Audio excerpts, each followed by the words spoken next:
అశ్వ సంవత్సరంలో కైలాస యాత్ర Sri Gayatri tours and travels 8977349696. నమస్తే, welcome to it's UTV health. నేను మురళి.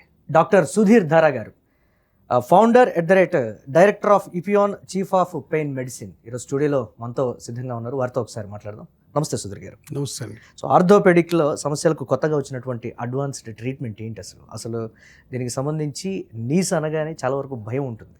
ఏంటి దానికి? వయస్సు పైబడే కొద్దీ జాయింట్స్ అరగడం సర్వసాధారణం.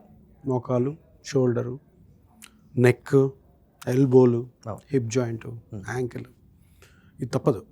సహజమైన ఒక మార్పు అనమాట. జుట్టు ఊడిపోయినట్టు, జుట్టు తెల్లగవుతున్నట్టు. సో జుట్టు ఊడిపోవడం, జుట్టు తెల్లగడం పెయిన్ ఉండదు కాబట్టి మనం పట్టించుకోము దాన్ని.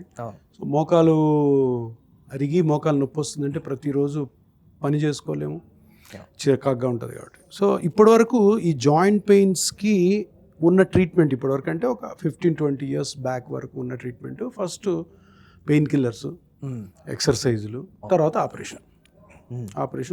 మోకాలు operation, shoulder operation, neck operation, back operation, hip operation, ankle, wrist అని. ఇప్పుడు మెడికల్ అడ్వాన్స్మెంట్లో ట్రాన్స్ఫార్మేషన్ అంటే ఏంటంటే ఒక మేజర్ ట్రీట్మెంట్ మొడాలిటీ నుంచి సింపుల్ టెక్నిక్కి వచ్చి దాన్ని ట్రీట్ చేయాలి. సో ఇంతకుముందు అన్నిటినీ కోయడం, కొత్తవి పెట్టడం, కొయ్యడం, కుట్టడం, రీప్లేస్, కోయడం, పీకడం. అది కాకుండా అరే ఇప్పుడు మోకాలు నొప్పి ఉంది, మోకాలు నొప్పి ఎందుకు వస్తుంది? ఒకటి దెబ్బ తగిలితే వస్తుంది, ఇంకోటి అరిగితే వస్తుంది. అరుగుదల 40-45 నుంచి స్టార్ట్ అవుతుంది. అరిగింది, దెబ్బ తినింది, ఏం దెబ్బ తినింది, ఏం అరిగింది, ఏం అరిగిందో దాన్ని ఆపరేషన్ చేసి పీకి కొత్తవి పెట్టకుండా ఆ అరిగిన పార్ట్ని మళ్ళీ మనం కరెక్షన్ చేయగలమా లేదా అన్నది పెద్ద రీసెర్చ్. ఆ రీసెర్చ్లో ఒక ట్రీట్మెంట్ ఎప్పుడో వచ్చేసింది బయటికి. కానీ ఇప్పుడు డాక్టర్లు కదా, ఇండస్ట్రియలిస్టులు ఉంటారు కదా, వాళ్ళకి మోకాలు తీసేయాలా, ఓకే, ఇంప్లాంట్ పెట్టాలా, సిమెంట్ వేసి అతికించాలా, అది ల్యూక్రేటివ్ బిజినెస్. ఓకే. సో ఏం చేస్తారు? అది ప్రమోట్ చేస్తారు, డాక్టర్ల మీద రుద్దుతారు. బాబు ఇది చెయ్యి, దీనికి రీసెర్చ్ ఉందా? రీసెర్చ్ కూడా మ్యానిపులేటెడ్ రీసెర్చ్ చేసి ఇచ్చేస్తున్నారు. దీనికి ఫస్ట్లోనే అంటే ఒక 30 years బ్యాకే బాబు మోకాలు అరిగింది, షోల్డర్ దెబ్బతినింది, లేదా యాంకిల్లోనో రిస్ట్లోనో ఎక్కడ ప్రాబ్లం వచ్చిందో ఆ ప్రాబ్లమ్ని కనుక్కొని స్కానింగ్ ద్వారా దాన్ని మళ్ళీ రీజనరేట్ చేయండి. ఓకే. మోకాలు ఎందుకు వస్తుంది నొప్పి? అందరికీ తెలిసింది ఏంటి? గుజ్జు అరిగి ఉంటుంది, గుజ్జు అంటుంటారు. అదే అదే అదే అంతకంటే పెద్ద రాకెట్ సైన్స్ ఏం లేదు. మోకాల్లో గుజ్జు అరుగుతుంది, అరగగానే 2 ఎముకలు రాసుకుంటే నొప్పి వస్తుంది, ఇంతే.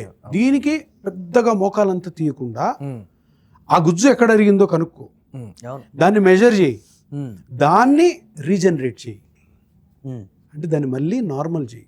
ఎట్లా చేయాలా? ఆ గుణము మన బ్లడ్లోనే ఉంది. బ్లడ్లో ప్లేట్లెట్స్ అని ఉంటాయి. ప్లేట్లెట్స్ మీద ఆల్ఫా గ్రాన్యూల్స్ ఉంటాయి. ఆల్ఫా గ్రాన్యూల్స్ మీద గ్రోత్ ఫ్యాక్టర్స్ ఉంటాయి. గ్రోత్ ఫ్యాక్టర్స్, ఆ కణాల పేరే గ్రో చేస్తాయి. ఆ కణాలు తెచ్చి ఆ కార్టిలేజ్ మీద అదే గ్రో చేస్తుంది. చెప్పడానికి సింపుల్గా ఉంది కదా, సింపులే అది. సింపుల్ని ఇన్ని సంవత్సరాలు కాంప్లికేట్ చేశారు, అనవసరం. ప్రతి ఆర్థోపెడిక్ బుక్లో, ప్రతి మెడికల్ బుక్స్లో ఆపరేషన్కి ముందు ఆపరేషన్ ఉంది, చెయ్యాలి కొన్ని కేసెస్లో. ఆపరేషన్ ఏ స్టేజ్లో అది చేయాలి? ఏ స్టేజ్ అన్నా కానీ ఫస్ట్ నువ్వు నాన్ సర్జికల్ ట్రై చేయి, సిన్సియర్గా ట్రై చేయి, విత్ డిసిప్లిన్ ట్రై చేయి. దానికి ఉంటాయి ఫ్యాక్టర్స్. చెయ్యి. 99% ఆపరేషన్కి వెళ్ళాల్సిన అవసరం లేదు, ఆ 1% వెళ్ళాలి, అప్పుడు చేసుకో. కానీ అది ఏమవుతుంది? అది రివర్స్ అయిపోయింది. ఓకే. ఈ 1% దీనికి వెళ్ళి 99% జరుగుతుంది. సో మేము చేసే ట్రీట్మెంట్ అంతా కూడాను ఇది. ఏది? బ్లడ్లోని ప్లాస్మాలో ఆ గ్రోత్ ఫ్యాక్టర్స్ని తీసి అవి కరెక్ట్గా రిలీజ్ చేసి మళ్ళీ కరెక్ట్గా అది గ్రో అవుతుందా లేదా, కరెక్ట్గా పేషెంట్ రిలీఫ్ వస్తుందా లేదా, కరెక్ట్గా పేషెంట్ మళ్ళీ తన పనులు తను బాగా చేసుకున్నాడు లేదా అని చూసే ట్రీట్మెంటే ఈ ట్రీట్మెంట్. దీన్ని plasma therapy, PRP therapy, regenerative therapy అంటారు. సో చాలామంది పేషెంట్స్ రాగానే ఇమ్మీడియట్గా సర్జరీనే ప్రిఫర్ చేయటం కావచ్చు, లేకపోతే మోకాళ్ళ నొప్పులు రాగానే ఇప్పుడు నేను ఆపరేషన్ చేయించుకోలేను, ఆపరేషన్ చేయిస్తారేమో అనేటువంటి ఒక అపోహలకు కూడా వెళ్ళిపోయినటువంటి పరిస్థితి. రూరల్ ఏరియాస్లో మస్ట్గా ఆపరేషన్కి భయపడి కూడా ఇంకెందుకు మనం నడవని స్థితి కూడా వస్తుంది మన ఆలోచనతో కూడా ఆగిపోయినటువంటి పరిస్థితి వాళ్ళకి. అదే నేను చెప్పాను కదా, ఒక 50-60 ఇయర్స్ నుంచి ఇటువంటి దీన్ని క్రానిక్ డీజనరేటివ్ కండిషన్స్ అంటారు, జాయింట్ పెయిన్స్.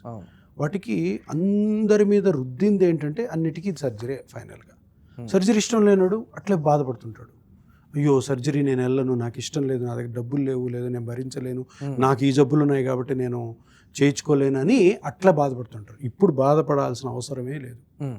చాలా మంచి ట్రీట్మెంట్స్ సింపుల్ ఇంజెక్షన్తోనే రికవర్ అవుతుంది. సో కామన్ మ్యాన్కి అందుబాటులోనే ఉంటుంది, చాలా అందుబాటులో ఉంటుంది, చాలా చాలా అందుబాటు. సర్జరీతో పోలిస్తే 80% తక్కువ ఉంటాయి రేట్లు. ఓకే, చిన్న ఇంజెక్షనే కదా.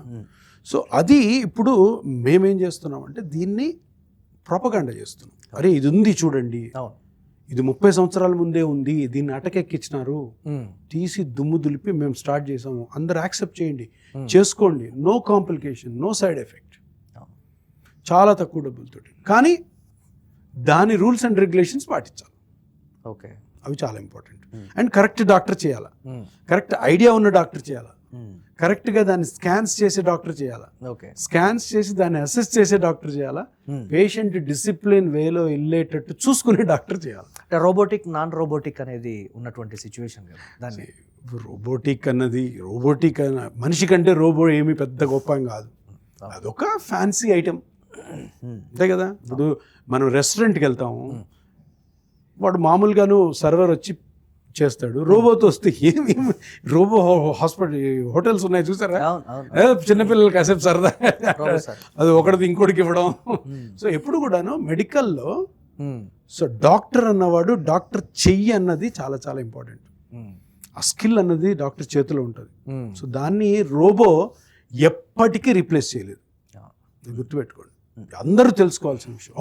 నేను రోబోతో చేసుకున్నాను ఆపరేషన్ అని సంకలు గుద్దుకోవాల్సిన అస్సలు అవసరం లేదు. రోబో అయినా కూడా ఆపరేషన్ చేసే డాక్టర్ హ్యాండ్స్ తోనే జరుగుతుంది. పెయిన్ రిలీఫ్ క్యాప్స్ కూడా ఎక్కువగా వాడుతూ ఉంటారు పెయిన్స్ రాగానే ఇమ్మీడియట్ గా కూడా. దానికి సంబంధించి అవి ఎంతవరకు పెయిన్ రిలీఫ్ టాబ్లెట్స్ 2-3 రోజుల కంటే ఎక్కువ వాడితే మీ కిడ్నీ చెడిపోయే అవకాశం ఉంది. ఎప్పుడు కూడా పెయిన్ రిలీవింగ్ పెయిన్ కిల్లర్స్ వాడుతూ నొప్పిని కంట్రోల్ చేసుకోవాలనడం చాలా చాలా డేంజర్. మీకు నొప్పి ఉంది, 15 రోజుల కంటే ఎక్కువ నొప్పి మీకు ఉందంటే తప్పకుండా డాక్టర్ గారి దగ్గరికి వెళ్ళి స్కాన్ చేసుకొని అది నొప్పి ఎందుకు వస్తుంది, ఏ స్ట్రక్చర్ డ్యామేజ్ అవడం వల్ల వస్తుంది, దానికి ట్రీట్మెంట్ అవసరం. అంతేగాని ట్యాబ్లెట్ వేసుకుంటే బాగుంది. ఇప్పుడు మన ఊర్లలో కూడా డైరెక్ట్గా మెడికల్ షాప్కి వెళ్ళి ఇదిగో ఈ గోళీ నా నొప్పి నీకు తెలుసు కదా అంటే వాడు ఒక 10 మాత్రలు ఇస్తాడు, 10 వేసేసుకుంటారు, బాగుంటుంది, పని జరుగుతుంటుంది. ఆడవాళ్ళకి పొలం పోతుంటారు, ఇంట్లో పనులు చేసుకుంటుంటారు, మళ్ళీ 10 అయిపోయిన అన్నా ఇవ్వు. ఏమవుతుంది, ఇవి పెయిన్ కిల్లర్స్ని NSAIDs అంటారు, non steroid anti inflammatory drugs అంటారు, కిడ్నీ మీద ఎఫెక్ట్ చేస్తాయి. ఇప్పుడు జరిగే కిడ్నీ ట్రాన్స్ప్లాంట్స్ ఏవైతే ఉన్నాయో దాంట్లో దగ్గర 20-30% ఈ ట్యాబ్లెట్స్ వాడిన వల్ల. తెలియదు పాపం వాళ్ళకి ఊర్లలో, ఈవెన్ సిటీస్లో కూడా. ఏం చేస్తారు, నొప్పి తగ్గట్లేదు, ఆపరేషన్ అంటే భయం, ఆపరేషన్ పోలేరు, వేరే మార్గాలు తెలియదు వాళ్ళకి, వేసుకుంటా ఉంటారు. ఆడవాళ్ళు ఎట్లుంటారు, ఇంట్లో పని చేయకపోతే అత్త తిడుతుంది, ఇంట్లో పని చేయకపోతే మామేమని అనుకుంటాడు, మొగుడు తంతాడు, దీంతో వేయడం పని చేయడం. సో ఇవన్నిటికీ ఒక మంచి ఆన్సర్ ఏంటంటే పెయిన్ కిల్లర్స్ వాడద్దు, ఆపరేషన్ అవసరం లేదు ప్రస్తుతానికి. ఈ ప్లాస్మా థెరపీ ఒక మంచి అవకాశం మీరు మళ్ళీ రికవర్ అవడానికి.